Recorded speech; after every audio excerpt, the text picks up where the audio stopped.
But yeah, so We're like I live. said, Welcome to the yeah, pre-show. or whatever you want to call this thing. It's the pre-show, yeah. uh, but yeah, it had been on my this book had been on my read list for a while, and it's really got one of my favorite characters in it. The older I get, dude, the more Ben Grimm is like one of my all time favorite people. I Oh even yeah, got I even got the new Ben Grimm for Christmas. yeah. So The the we FF rewatch. you got all kinds of like good good comic book swag. Uh, Yeah, I got this one. I wanted him because his hands are open. All the other Ben Grimms I've seen always have just a fist, yeah. but his hands are open. But I got him, and I got the I got a Barnes and Noble exclusive Oh Ben Grimm yeah. and trench coat. I would so buy that one because I'm like I go, yeah, this is like Ben Grimm from like all the episodes that he gets disgruntled in like any of the cartoon series they've done. He, He he puts always he is. He puts the gets so trench bad. coat, the hat, and in the movie he did the same thing and tried to get a beer, and every time he grabbed it, it would just shatter. He just storms off. He's just pissed off. I'm leaving. I'm Yeah, gone. yeah. And this He put actually, he puts on the hat and the trench coat, and he heads over to Yancey Street. that's why we have to go back. Um, we need to do it well, I'm thinking about because remember we read 48, 49, and 50 for FF, Yeah. and 51 is This Man, This Monster, which we have yet to return to, which is like a seminal Ben Grimm story. That's the Oh one where yeah. he in the cover on the splash, where he's actually standing in the rain, upset. Yeah. Um, but we haven't read it. This does tie into the issue. You said, hey, give me a few minutes before set everything up a while ago. So I said, hey, I got a few minutes to run and get this book, Ben. Because this is, I don't know if you see it. So this is my head sketch from a convention, and this is Ron Wilson. That would look great on And my wall, buddy. penciled and inked at a convention. Ron Wilson. He was a nice guy to talk to too. What was that, like $100? Uh, 40, I hate you. 40. I saw it. I'm on the Art of George Perez fan page Yeah. all the time, and somebody posted a picture they took of kind of like a cardboard poster, and Yeah. hail, good stuff. How are you? Yes, and well, I got to bounce back to this real quick, and where is it? It's down here somewhere. There it is. And yes, indeed, fuck Danny. Uh,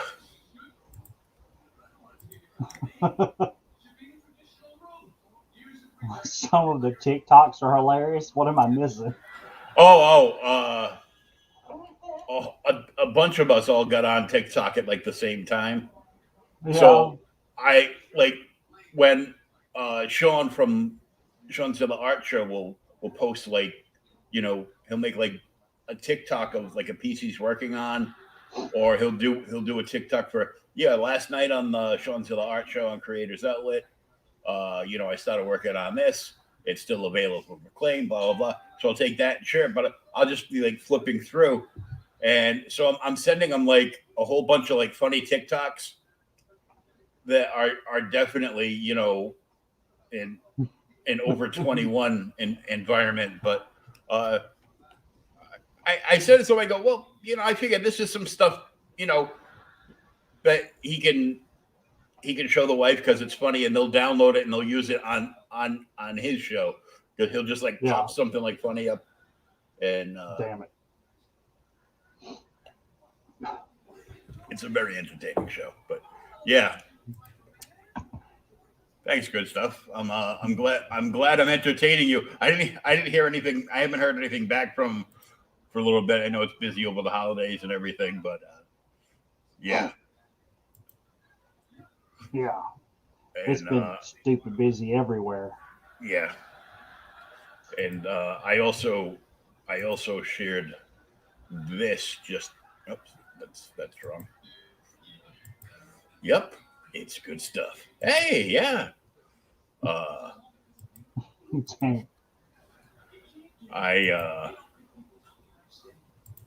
I shared this. Let me widen this so you can see my info. There you go. I shared this just a few minutes ago.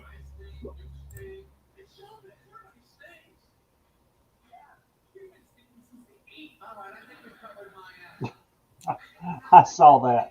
Offended you are. A shit I don't give.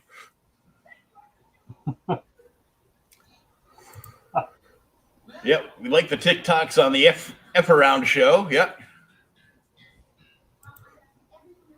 Use, not like. Oh yeah, there's a big difference there. Yeah.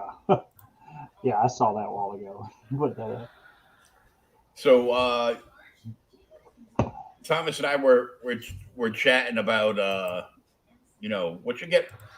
Show the nerdy swag you got. I go, well, I didn't get any. Well, did I? Yes, I did. I got one piece of nerdy swag. My girlfriend wouldn't know what to buy me for comic book stuff. There's so much. I get so much crap around here. Yeah.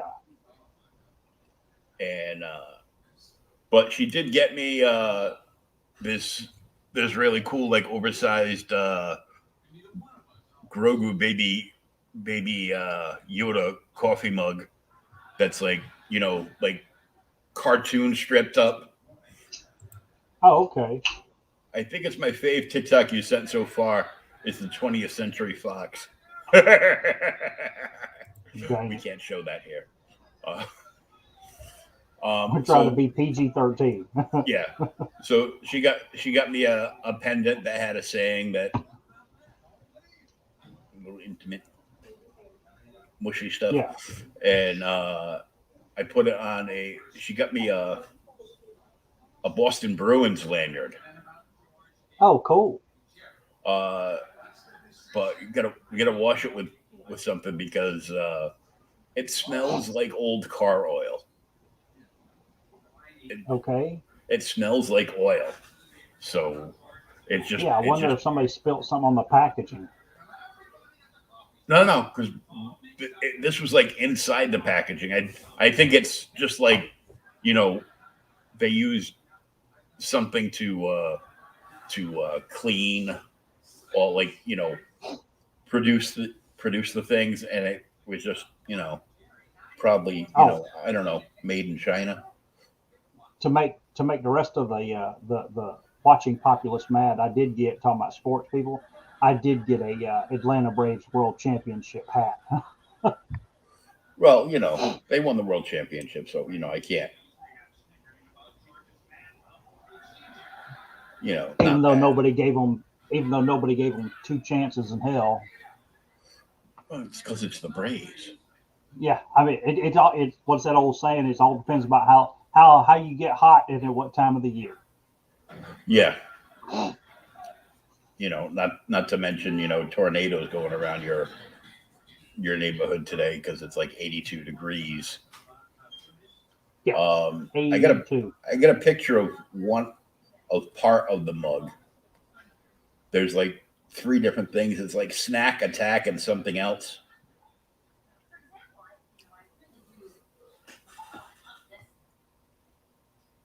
Oh yeah, I think I saw that one in the store. Yeah, snack attack and sleep or something like that. Yeah, something like that. And I'm like, oh, cool.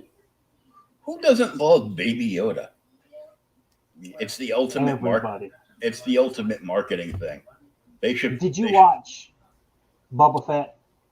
Yes. Wow.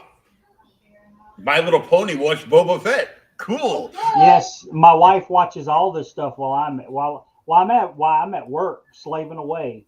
She's at home watching TV.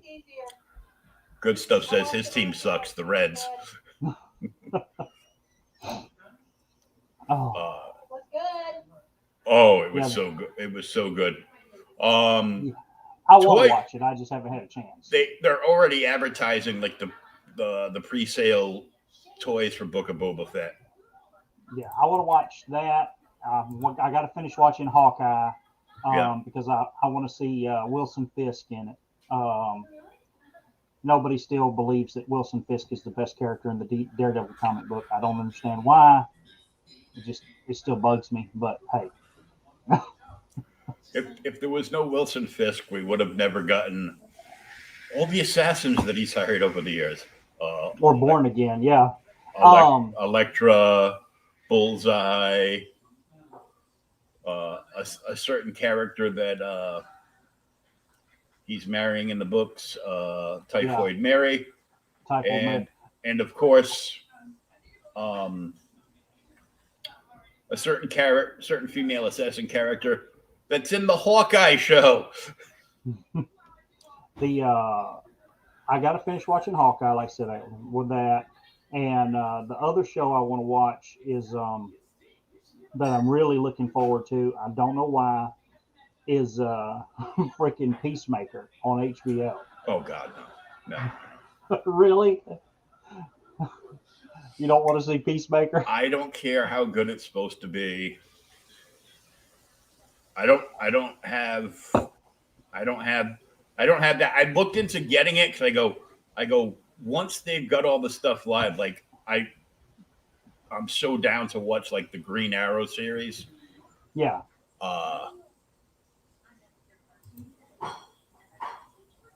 No, good stuff. If you liked The Mandalorian, you're gonna love Boba Fett. You're gonna love the Book of Fett. The first episode was really good. And after the first episode, there's a mini documentary about Boba Fett and the character and the original costume and what was going to happen with it. And actual Boba Fett's first appearance was actually in a local parade in George Lucas's hometown. Really? He wanted to do something because it was the height of Star Wars in the 70s. Yeah. And it was before Empire got released. So it was after New Hope and before Empire that this parade took place. And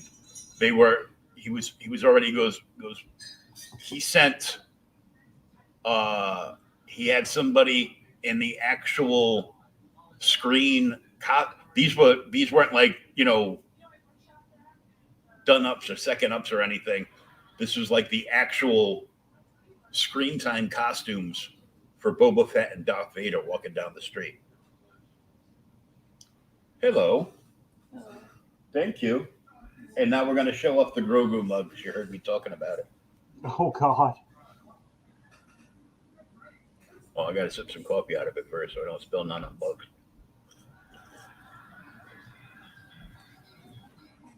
Oh, protect. Oh, so was it eat? Protect. Attack. And snack. Snack. Poor Kermit the Frog. Miss Piggy's been trying to eat him for years. Yeah, it's if you liked, it's basically the same, like the same feel you got from Mandalorian is the same feeling I'm getting from this. And I did see some of the toys at the Team on Earth did a thing like in their storyline with the Book of Boba Fett toys. So of course I clicked on the link. There's a few different Boba Fetts that are coming out.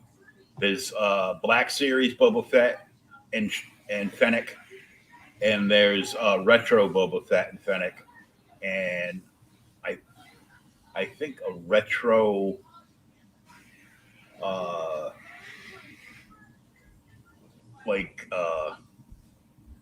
whatever not exclusive but special edition or whatever, something like that. But they just put like a whole bunch of extra stuff in to make the box bigger so they could charge you more. Is that what it is? I got a Madness Comics coffee mug and an X-Farce for Christmas from Mrs. Good Stuff. Oh, hey, That's some good stuff. You sold me. Good. Yeah. So that and tomorrow's New Year's Eve. Yeah. And the biggest thing about New Year's Eve this year, outside of having my girlfriend home from work for a couple of days, is season 4 of Cobra Kai tomorrow. Really? And yes, we will probably watch the entire season in one day. Because, I know there's some diehard Cobra Kai fans out there. Oh, it's been so good. We are also desperately waiting for season 2 of Sweet Tooth. We finally got around to watching that, and I thought it was great. Yeah, I need to watch Sweet Tooth. I read the original run pre-coma. A friend of mine used to do How We Do Here with the digital. It's gonna be a great new year. Yes, I detect some sarcasm there. Good stuff.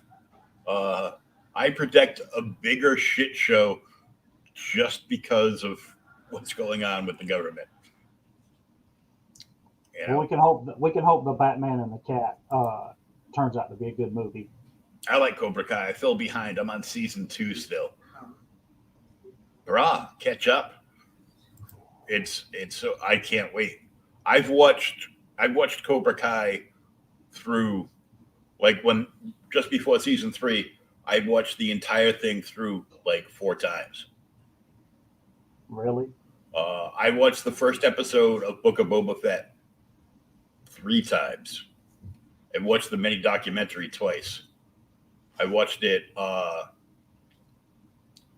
was like going to watch something. I was going to watch like episode 2 of the sci-fi on Netflix, the Sea, like they're out in space looking for water because the Earth's all out of water, and I go, oh great, a sci-fi adventure about global warming, just what I want. But my buddy Tim watched it. He said it was really good, so I was checking it out, and I was all set to watch episode. And they go, Book of Boba Fett, bling bling bling. I watched it like in the morning, about 11 o'clock.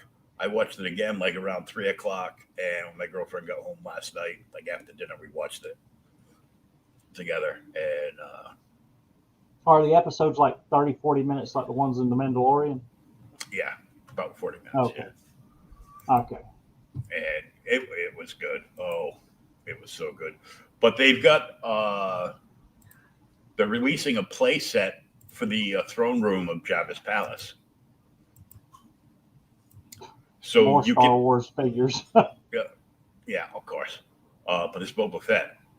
I'm like, and the Boba stuff is like selling out of pre-sale. They had 2 statues, one for a little over 100, like busts of Boba Fett. Yeah. One was a classic one, but smaller. It was like 1/6 scale for $109, and then they had a 1/2 scale, so like half size. Good God. For $1,000? for $200. It was just okay. it's just a bust. Okay. They were both on pre-sale, and they both sold out. Damn. So I expect this one to sell out. And there's a 7-inch Boba Fett, and I think a 13-inch Boba Fett. But they have Fett, from the Mandalorian and the Book of Boba Fett. They have Fett, where he's all like bulked out. He's got the dad bod rocking. And they did a great sculpt for his head, so you can take the helmet off and everything. That's funny. So a couple years after Star Wars, Boba Fett puts on a little weight. I guess bounty hunting was good for him. I was like, oh, that'd be perfect. I could just make the back of the, construct like the back of the throne chair and mount it to the back of my wheelchair chair and dress up as Fett. I'm like, it's perfect. her to get the bald head and the ugly face. Not at all. It's going to be great. I didn't mean that. I meant for Comics Gate. Oh, yeah. There's so much good stuff coming out.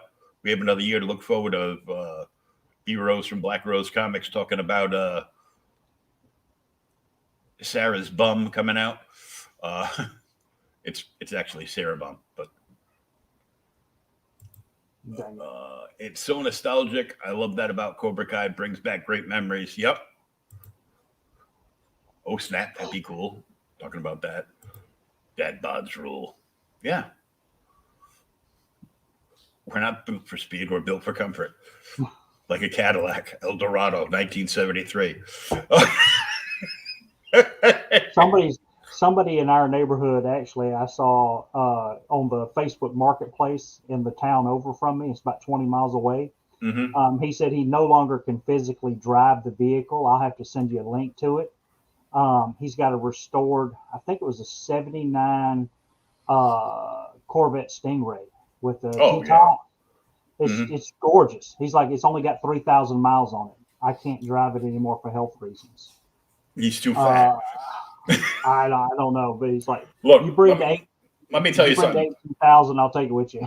When I was like 275, so I didn't think I was too bad. You know, even though I had to switch to wearing like from actual pants, even jeans and dress pants to sweatpants to go to work at a certain club I worked at early on. I had bought off my one of my best friends. His brother was selling his a car that they make like low riders of cars out of. Oh yeah, like El Dorado, yeah. No, that's Cadillac. And then Impala. It was a $2 Impala with the concave back window. Engine was all rebuilt and souped up and everything. I couldn't drive it anymore because I was so fat. There was a mark across my gut of black. There was there'd be a black line from where the steering wheel would hit my fat gut as I would turn. Oh, let's see. Dwarfs versus Lion launching on January 6th from Arasaga. Yes, I am looking forward to that. I want to buy the Lion box because he made the box look like an old like 1980s like toy box.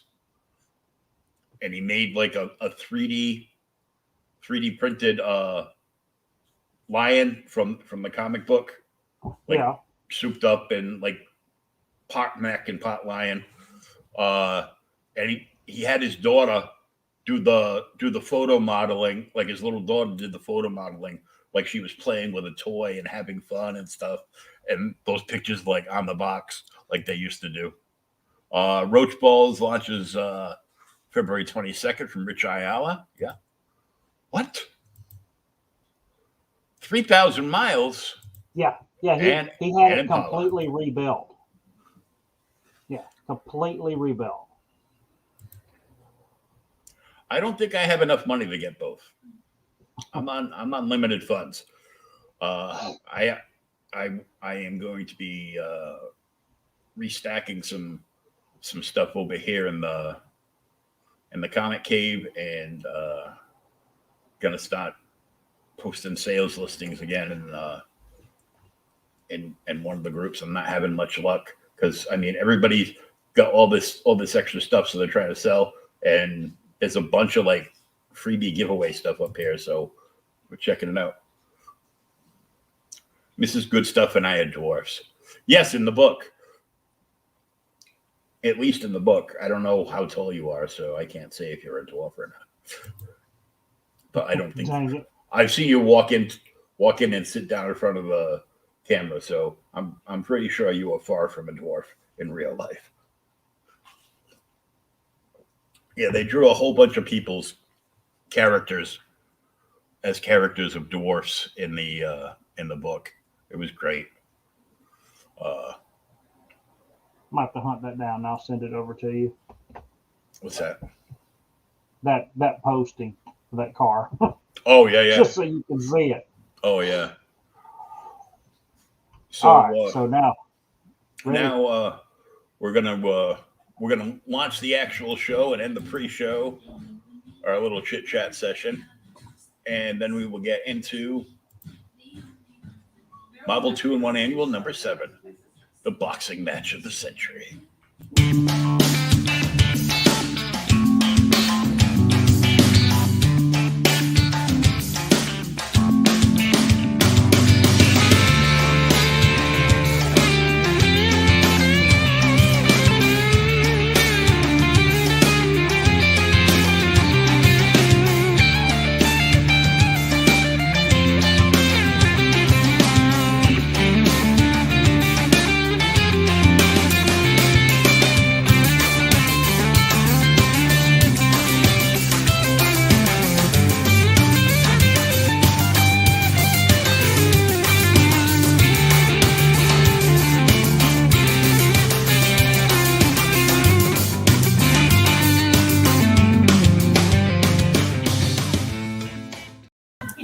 Hey, we're out of the pre-show into the actual show. Welcome to OK Boomer, the podcast, where we hit the virtual spinner rack each and every Thursday and talk about some old comics that you may have read back in the day, or even just as back issues, and or may have forgotten about it, never read it all, so you can find out more about them. You might be interested in grabbing a copy for yourself.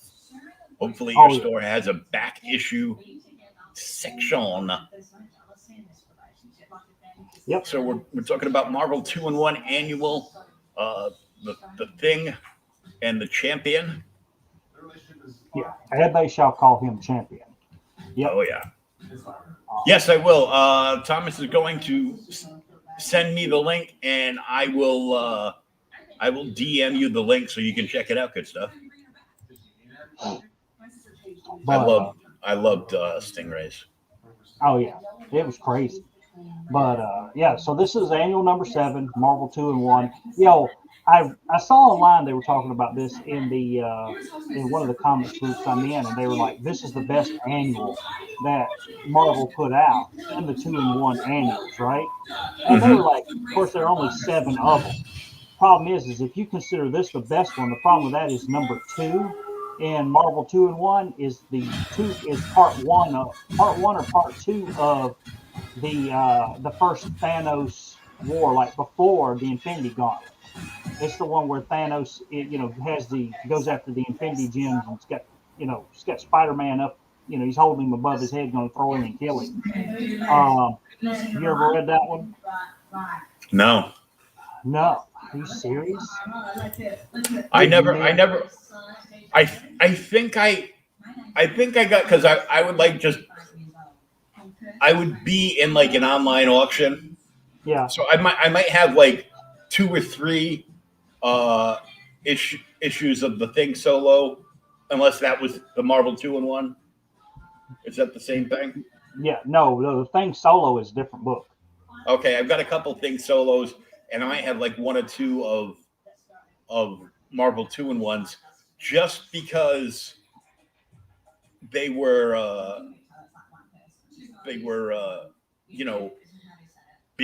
whoever was having like the auction sale or whatever was doing a deal. It goes, okay, I've got various, 6 various issues starring the Thing, $5.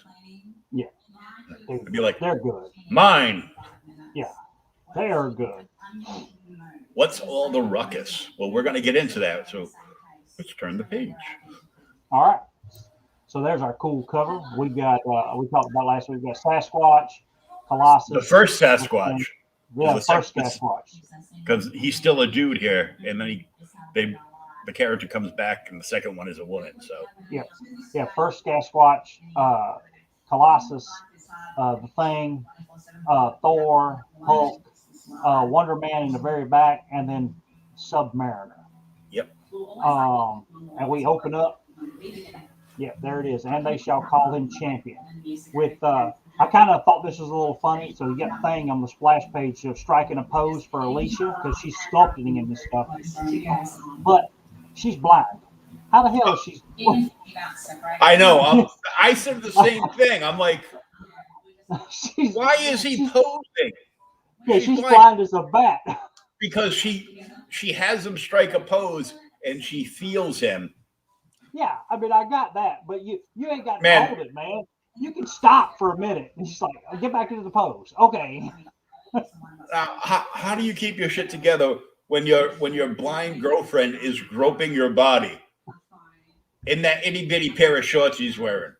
That's all I'm saying. Damn it. So yeah. Can't hide a boater in spandex. Damn it. He says, well, she can't see it anyway. No. Yeah. So this pose is driving him nuts. He says, anyway, look at that. The idol of millions. It's just so funny. She goes on. And we always blow up and everybody know. This is Tom DeFalco script, Ron Wilson pencils. And it looks like there are about 100 inkers on this book.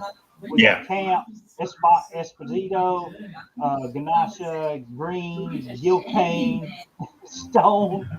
So basically, anybody who was anybody in the bullpen, they all took 2 pages and inked it. Yeah, Jim Salicrup was the editor, and Jim Shooter was the babysitter. Yep.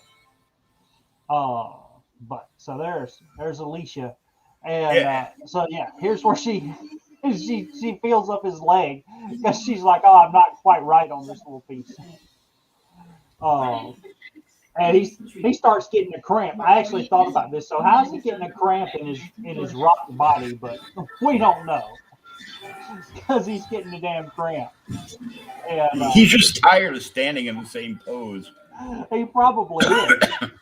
And then she stops. So she sculpted him, and she's talking about how he could really attention to detail. He tells her everything, all the monsters he fights and everything. So she stops. Crushes this little statue of him she's been sculpting, and she sculpts Ultron. Like, really? Why the hell are you sculpting Ultron now? You're just sculpting me. How would you even get close enough to Ultron to feel him? Well, she's going off description of what Ben has told her. So this is what Ultron looks like. So she sculpted him from Ben's description of him. And it's just funny. It's like, man, you're just sculpting me, and now you're going to stop. I've been posing for 30 minutes, and I got a cramp in my leg, and now you're going to sculpt Ultron. Yeah, and she sculpted Hulk too, and I'm like, a little bit of everybody. Really? The way Ben and Bruce get along? How'd you get close to him? Nope, just from a description. But you've been blind all your life. What the? Oh, never mind. Anyhow, and then you see down the bottom, an energy force comes in, big explosion, and it blows Ben off the pedestal. Yep, which is probably a good thing. Get off his high horse. And then we see this funky alien. Oh, it's kind of cool looking for an alien. Yeah. It's kind of like an insectoid alien, but, obviously he's British. He's wearing a bolo hat and, He's got a cane, so that makes him British. He's got a cane and a bolo hat. I'm looking at him, and it makes me think of Patrick McVee from the English Avengers television series. Nothing to do with the comic book whatsoever. Nothing. Nope. I was so disappointed because I heard like a voiceover years ago watching TV, and I heard coming up next, the Avengers, and I'm like, really? Like I hadn't really bought any Avengers comics, but I've seen them on the newsstand all the time. Yeah. I was a Batman, Superman, cartoon like Casper and Scooby-Doo kind of thing, and Amazing Spider-Man, Spectacular, because I bought Spectacular #1 off the newsstand. Yeah, I saw you say that the other day. And Hulk, of course. So, the only team book I really bought was Superboy and the Legion, which I am still a diehard fan of, and I do not believe, much like the prequels and the most recent part of Star Wars that we were succumbed to, I don't believe that exists. Just like I don't believe that Donny Cates has anything to do with the Hulk book that just means I'm not buying it. I don't have it. The only modern stuff I get outside of like CG and various other crowdfunder books are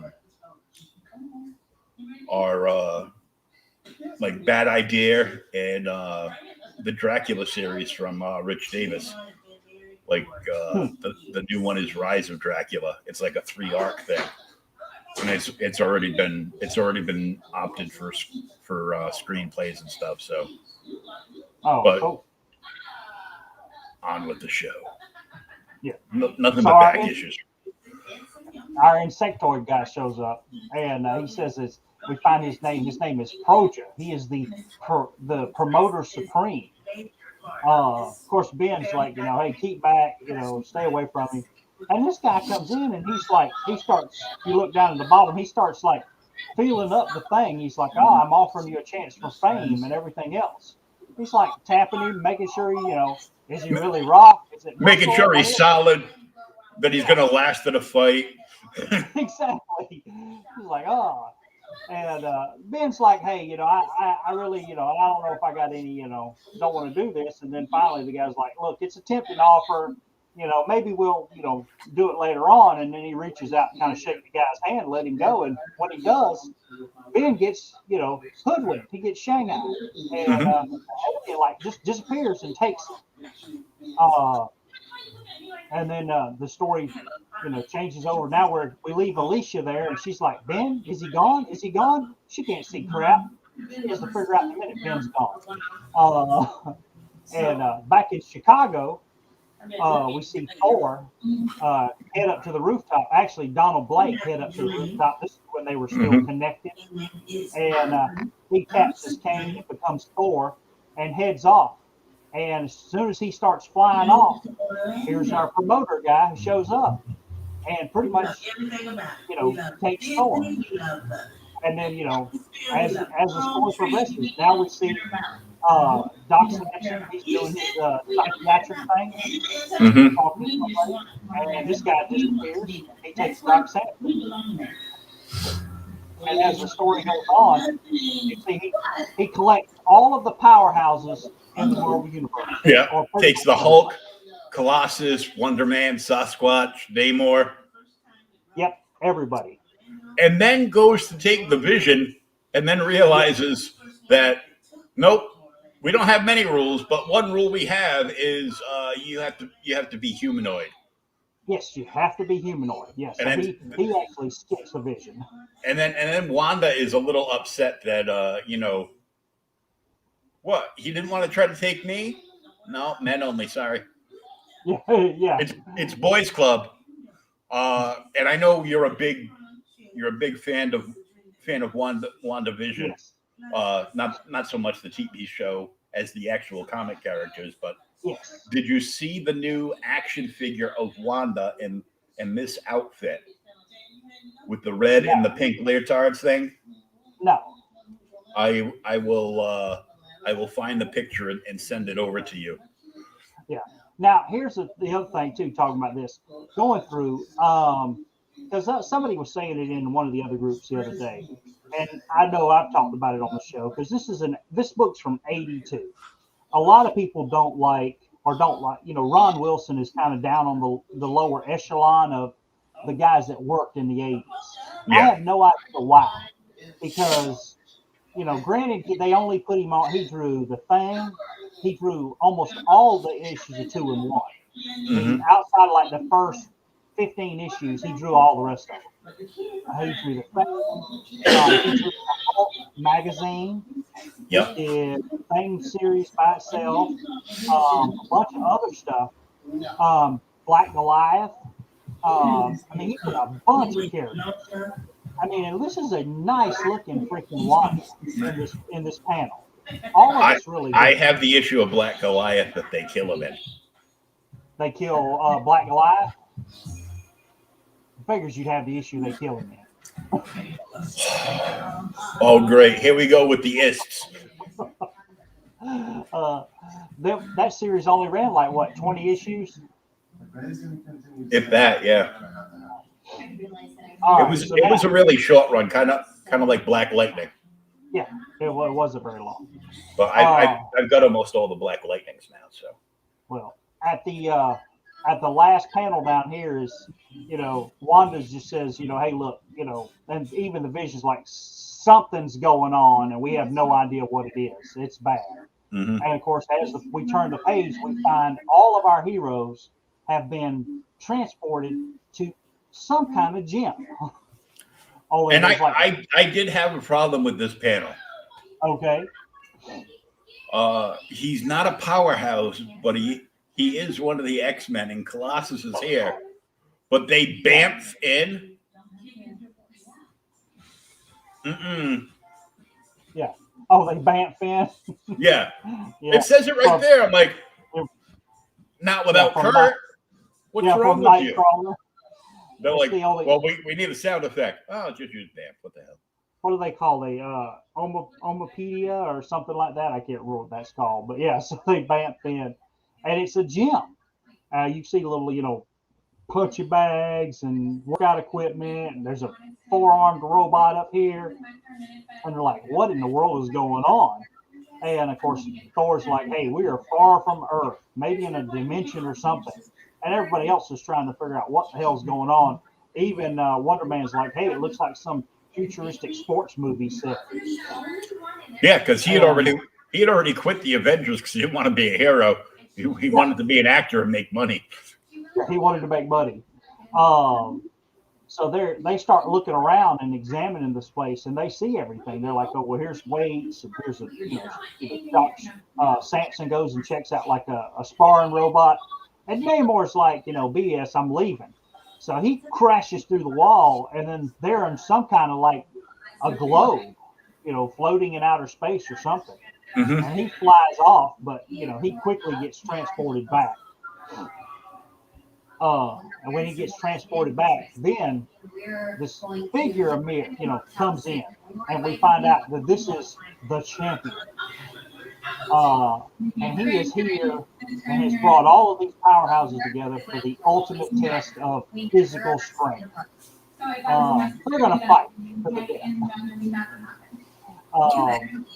And the whole point is, if he finds the planet worthy, then everything is fair. If the planet's not worthy, then he's going to destroy it. And he's a big old strong dude. Oh, you got a train in the background. Oh yeah, I live right by the freight yard. Oh really? Holy crap! Yeah, so, like 6 times a day. Oh my God. We discovered that the champion here is actually one of the Eternals of the universe. I had to go look him up because I wasn't familiar with who he was. Mm-hmm. He's only made a handful of appearances. And so this guy is essentially a space god. He is an Eternal. Or Elder of the universe, not an Eternal. He's an Elder of the universe. Yeah. Who's dedicated himself to ultimate physical perfection. So he comes and tells everybody, what goes on. He goes from universe to universe, world to world, and fights the strongest, most powerful people on that planet. Just for the mere sport of it. The whole whether they're worthy or not comes later. Yeah. I've been married to my husband never for a year. And he informs them that you all have been chosen to fight me. Of course, the Hulk is, this is actually when Bruce Banner is in control of the Hulk. So he gets mad and he comes up with a plan. Let's all jump on him at one time. You see, they do. And this is where he has he has the power of the cosmos. He just throws them all off. Yeah, he just like swats them away like flies, and like, oh, this isn't gonna be much of a fight. The one thing I wanted to point out is Bruce Banner's in charge of the Hulk, unless the Hulk gets too angry. Yes. And then Bruce is like swatted away through the green door, and it's mindless brute again. I see. You can see that you were reading some modern comics there, swatted away through the green door, huh? Well, I did read the previous run of Immortal Hulk, which was amazing. Yes, it was. Probably the best thing So, Marvel's put out in 20 years. Maybe. Some of the Daredevil stuff has been really, really good. But so after he swats them away, he disappears. And then these little guys show up and they're like, "Oh, we're here to prepare you for the fight. These are the trainers." Like the Hulk doesn't need a damn trainer. But None of them really do. But no. this is a whole different universe. Yeah. I'm here just working. I'm lurking. Hey, lurkers are always welcome. Yeah. So yeah, here everybody shows up, and I love how they start talking about them. They're like, "Hey," they start talking about Beauty and Beast, and we can get you straightened out, and later on we'll see some more of the stuff they talk about. All right, back at the house, back at the Fantastic Four has come over to Alicia's to try and see what in the world is going on, and because she's called them and she's like, "Hey, look, Ben's gone." And Franklin shows, or not Franklin, but Mr. Fantastic shows up, and he's actually got a device to measure residual radiation. And he says, "Holy crap, I can't even measure how powerful the energy is here. It's like nothing he's ever seen." He says it's even stronger than Galactus. So we know something's rough is going on here if the power is that strong. Yeah. Galactus. Yeah, Reed and Sue are inside trying to help Alicia, and in the bottom panel we catch the foot of a Spider-Man sculpt, which is cool. And they mentioned that Johnny's outside flying around to see if he can find any traces, find any traces of what might have happened outside. So but nothing, because they never left the building. They warped in and warped out. This is a really good panel for the X-Men. I don't know who inked this, but it almost looks like Byrne. And it's I would say out of all the inkers there, that this might have been a Gil Kane page. Maybe. I don't know. It's really, really good. It almost, it really stands out. But yeah, so now we're at the X-Men mansion. You see, this made me think of Cockrum's run on X-Men. It does. It looks a lot like it's that good. So yeah, and I know Wilson penciled it, and whoever inked it really, really gave it that final boom. But so here's Kitty Pryde, Nightcrawler, all the rest of the X-Men at the time. They're going to see Professor Xavier because Colossus is gone. They have no idea where the hell he's at. He's disappeared, and Kitty is distraught. Yeah, she's even crying in the panic. And Wolverine, he's like, "Hey, take it easy. We're gonna find her." And of course, the professor is going, "Hey, I'm trying to find him," but the professor can't even locate him, which means he's not on Earth anymore. He's gone. But his mental scan also picks up the fact that Colossus isn't the only one disappearing. There's powerful heroes all over the globe are disappearing.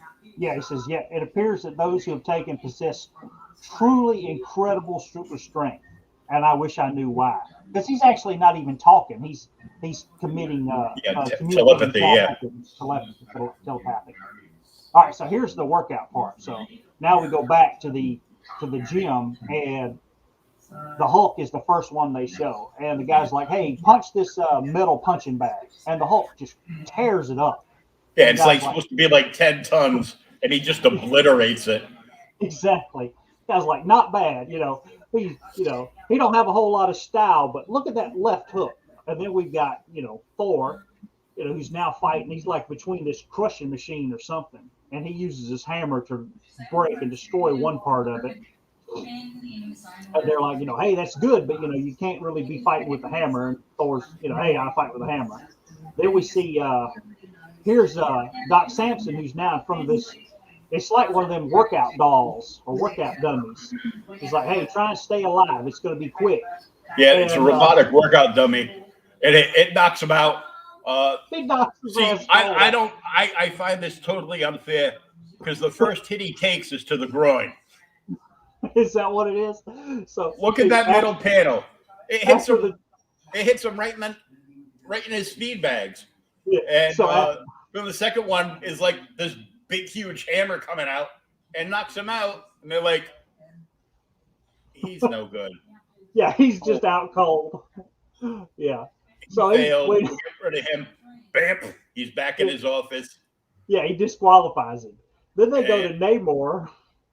And no one will tell a prince of the realm what to do. Bam, disqualified. Yep. Then they go to Colossus, and they got him working the speed bag.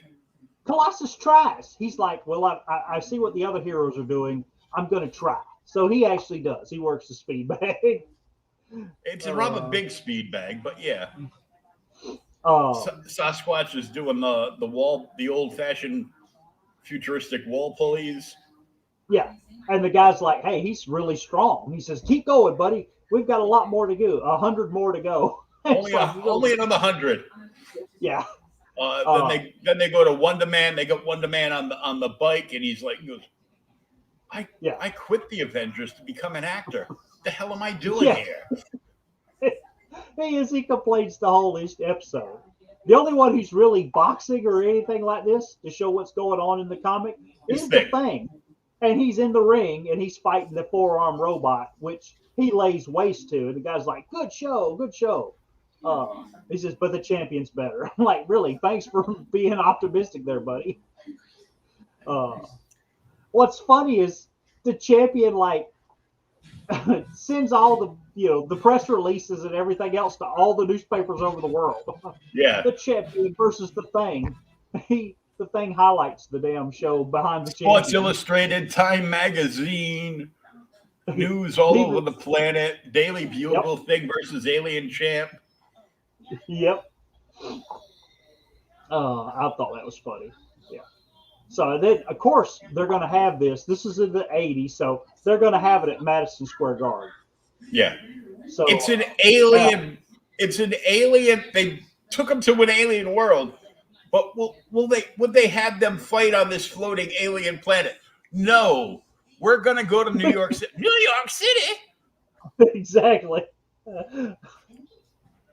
And, but the thing is, they set up betting arenas and everything else. So everybody's putting money on the chance. And the alien trainers are the ones behind the counter. It's like, oh, they even had the, all the degenerate gamblers. Like, oh, this is kind of neat. They even have the off-track betting guys dressed up as aliens. That's kind of cool. Yeah. Yeah, no, they're not dressed up as aliens. They're aliens. They are. They're the real deal. In the center of the ring, to keep anybody from interfering, the champion has put this giant force field. And of course, it's a sold out show because everybody, obviously this isn't fake, it's real. So there's the Thing versus the aliens. So everybody shows up. And of course, by now, all the Avengers, the Fantastic Four, everybody else has found out what the hell is going on. So they're like, we've got to go to Madison Square Gardens to bust out, our buddies. Yep. And boom, so there it is. They start. And, first one up is Thor. And there's Thor, and he gets introduced. And as he's being introduced, we see these two figures like coming down the stairway up toward where the ring is. And lo and behold, it's Wolverine and Cyclops. And who never get along. No, they never get along. They get along enough this time to try and save the heroes, but they blast the damn force field and try and cut it, and it does no good. And so while they're out there just, wasting their damn breath, the champion finally shows up. And he shows up, and of course, he sheds his robe, and he's freaking jacked. Mm-hmm. I love that. Really, he's like, hey, I want a good, clean fight according to accepted intergalactic convention. Go to your corners and wait for the bell. So They head back to their corner, and now the fight finally starts. What's cool is so the champion and Thor like start fighting first, and Thor hits him with the hammer, and then throws it at him. He's like, now you're going to get the Mystic Mallet. And the champion's like, hey, this is a boxing match. No weapons allowed. Even though your weapon is formidable, he sends it away. Or because of the power of Mjolnir, even though he sends it away, it comes right back. And when it comes back, he realizes, hey, you have to have the mallet or Thor can't be here, because this is at a time when if it was going for more than 60 seconds, he would revert back to Donald Blake. Yeah. So seeing that, the referee's like, hey, you're disqualified for using your weapons, and they just send you away. They send Thor off. Boop, disqualified. Next up is the Hulk. This is probably not this one, but the next page. So here it is. The Hulk comes up and he's like, hey, the angrier I get, the stronger I get. And the Hulk he punches the gloves together. They explode. Hulk smash. I am not dealing with a mindless brute. Go away. He just sends the Hulk away. Bye. But in other words, he might have torn you limb from limb, so we will not fight him. There's a chance. But that's a good panel of the Hulk. I thought that's a really nice panel. Oh, yeah. So next up is Sasquatch, who, they do little fisticuffs for a minute, but Sasquatch is pretty smart. He gets out of the way, and he tries to do a bear hug. But his bear hug really doesn't work, because the champion just gives him a damn elbow. Mm-hmm. And then knocks his ass flat out. He Yep. passes out. And he's actually a count out all the way to 10. Meanwhile, the damn people who are viewing it are like, oh my God, this is terrible. So after the champion, knocks everybody out, the damn betting odds keep going up. 4,000 to 1 against Earth. So somebody's going to make some money. Next up, we have Colossus, who actually does a pretty good fight for a little while. Him and the champion fight pretty hard. He knocks him out, everything else. And finally knocked out Colossus. Like, the referee blows in. He doesn't count. He stops the fight. He can't let it go on. And the ever-loving blue-eyed thing is the last one to go. That's he's watching it there. Wonder Man just gets freaking whoppered. Yeah. He doesn't stand a chance. And after he gets fought, it kind of tells everybody what's going on. The fight's just going really bad. I thought that, all of these superheroes, somebody would be able to stop me or put up some kind of decent fight. And finally, it's Ben's turn, and he wraps up his rock hands and everything. Like, I'm ready. I really think it would be beneficial for everybody. And then when the fight finally starts, everybody's like rooting for him, which is cool. I mean, first off, she's not so he goes and they start the fight. And as the fight goes on, they knocked around a couple times, and they go about 3 rounds as the champion fight. Finally, Ben's the first one to actually lay a big punch on him as they're fighting. And they fight all the way through, like I said, even crashing through the damn the ring. He's got I won't say a black eye, but a damaged eyeball there. He even tells him, he's right there, he's like, oh, shattered my ribs. And Ben's like, hey, you want to stop? Anytime now. The champion just keeps wailing on him, and they fight, 4 or 5 pages. And finally, they ring the bell, he passes out. And he passes out. The guy, the referee actually calls a TKO. He passes out, and the champion, of course, holds up the belt. And as he's talking about, I'm the champion, your chosen destiny, but I'm going to destroy this world because there's no one here worthy. Ben crawls over to him. He's like, hold it. He says, it's not over. He says, you won by a technicality. You didn't really beat me. He says, you never beat me. He says, I'm too stupid and ugly to quit. I'm really hoping that pink stuff behind him is blood. Yeah. It's probably pink blood and urine because he's had a bad day. He's thinned it out some. Yeah. And then at that point, the champion bends down, because it says everybody's quiet. And the champion finally bends down and picks him up. And he says, no, my friend. He says, I can see that now. I could never beat you.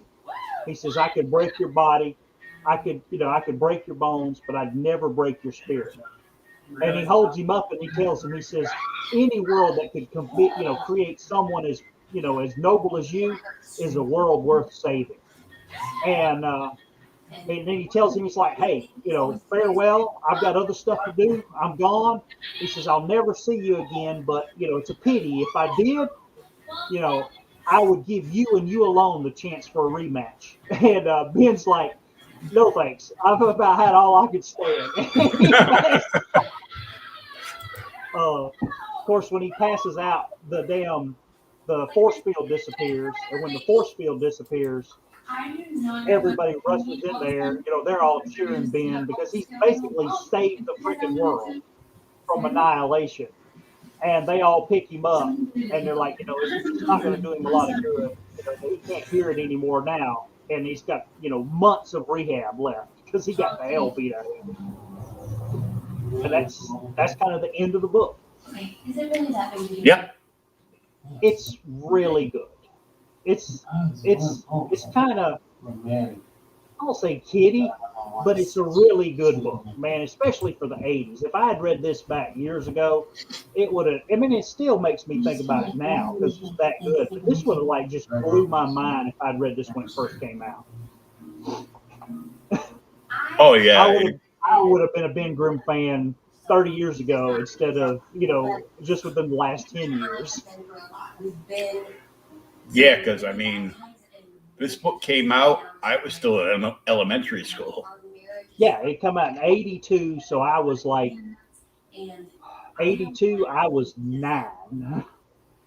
Yeah, the only thing I was reading at this point was like you, Spider-Man, or not Spider-Man, but Superman, Batman, and the occasional Spider-Man book. It wouldn't be for a couple years after this before I'd start reading Daredevil and Hulk. But yeah, dude, this is a good book. Art's great, story's really good. It does have a really good kind of meaning, just never give up, that whole kind of thing. It's missing from a lot of comics. And the other thing is a bunch of crap happens in this book, and it's all condensed into one 40 pages. Mm-hmm. And I know we talked about it before, but if this had been done today, this would be a freaking 6-issue miniseries where you'd have to see, everybody fight for, one whole issue in their training montage. It'd be like freaking Rocky. Yeah, it's because we have to drag it out. It's after the first issue, nobody's going to buy anymore. But they don't care. This was on my read list, and I read it. It really is a good book. We will have to go back and read Marvel Team Up number 2, since you've never read it, but Annual 2. But we also have to read Avengers Annual number 7 because it's a 2-part story. But man, I really, really enjoyed this one. I thought it was a great book. Art was good. Some of the art, though, was a little better than others, and I'm not going to say that's because of Wilson, because he did the whole book. That's just different anchors being, ink different people. It's like Sanat. Sanat and Kirby are absolutely phenomenal. Oh yeah. I actually read a book the other day. I was going to tell you about it.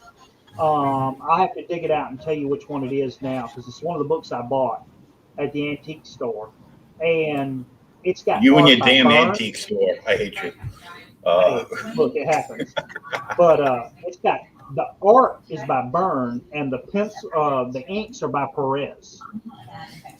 Mm-hmm. Talk about two stellar people together. That's just incredible. It's like Byrne and is it Byrne and Austin? Terry Austin. Yeah, Yep. I mean they're perfect inker penciler combo. All right, so I was last week. Did you pick something out for next week?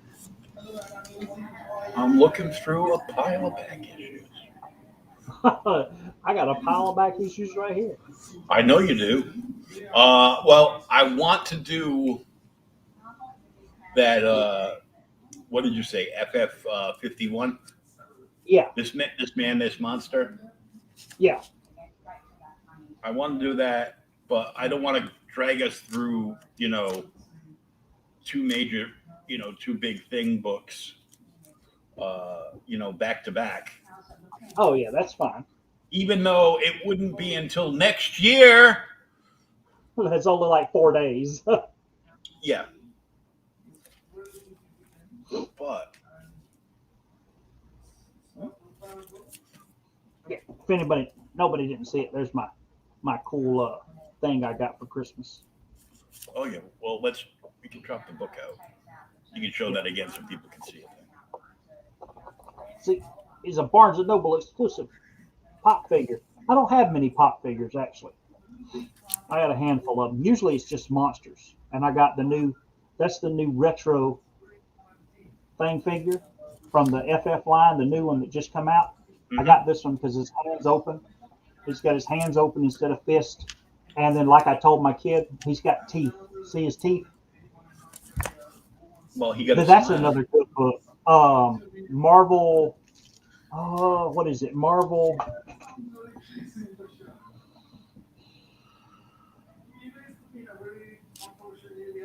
Marvel Fanfare, number 14, I think it is. That's a book that always got the with the thing teeps on it. I think it's 14. Nope, it's not 14. What is the number?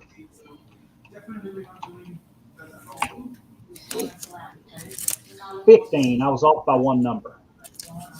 15. Yeah. Here's the one I wanted to do.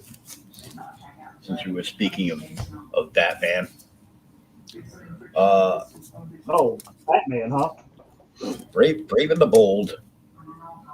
159. Starring Batman and Ra's al Ghul, Master of the Assassins.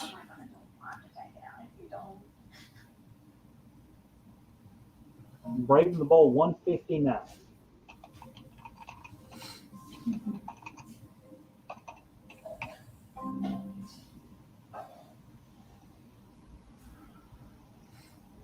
Previously on Extreme Sisters. If Anna takes out the tooth, I might have to take out my tooth. Oh, Jim Aparo. Jim Aparo, dude, he does all the work on this one. Denny O'Neill's the writer. It's got Jim Aparo pencils, inks, and then we got Jerry Sharp does the coloring, and then Jim Aparo does the lettering. Dude, he had to work his ass off for this book. Well, Jim Aparo 1980. took over Brave and the Bold at a certain point when it became, Batman and the guest of the month. And Yeah. he basically did every single issue of this. So yeah, he did a freaking ton of them. he did the majority. When they put him on the book, he never left until it wrapped up at 200. That's the whole thing with like Aparo. Aparo is another one of those guys that just, I don't know. I mean, we talk about him, and a lot of people really like him, but then he doesn't get the credit. He never gets mentioned in that same realm as like Adams or, some of the other huge DC people. And I mean, I don't necessarily think he's that level, but he's such a workhorse. He's like Sal Buscema. Dude, Mm-hmm. Sal Buscema doesn't hardly ever get mentioned in that, that upper echelon of, Marvel artists. He's not in the Kirby, he's not the Ditka, he's not the Ramita or the Kane. But Sal is that good. I mean, he's incredible. Aparo is that level, but for DC.